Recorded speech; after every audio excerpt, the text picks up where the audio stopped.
എത്ര നാളുകൊണ്ട് പെണ്ണ് നോക്കണതാ? ജാതക ദോഷം എന്ന് പറഞ്ഞാൽ ഇങ്ങനെയുണ്ടാ? അതെ അതെ, ഇപ്പൊ അവന്റെ പ്രായക്കാർക്ക് 3-4 മക്കളായി. ആ AC ഒന്ന് കൂട്ടിയിടിയേട്ടാ. ഈ ചൂടിറങ്ങണമെങ്കിൽ ഇനിയിപ്പോ അച്ഛന്റെ പ്രായമാണ് മോളെ. ഒന്നും മിണ്ടാതിരിക്കും മനുഷ്യ. മേടിക്കാൻ പോലും. എടാ നിങ്ങൾ കിടന്ന് പിടക്കണ്ടാ, അതൊക്കെ മാവൻ കണ്ടുവച്ചിട്ടുണ്ട്. കല്യാണ മണ്ഡപത്തിന്റെ പുറകിലൊരു ബീവറേജ് ഉണ്ട്.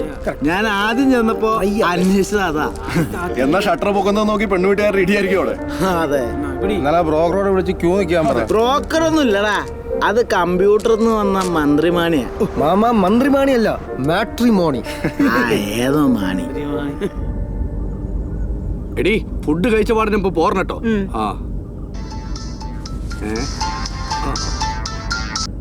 ഹലോ, അതെ കൊച്ചനാണല്ലോ.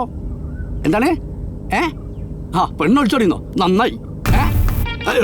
വണ്ടി എടുത്തോ.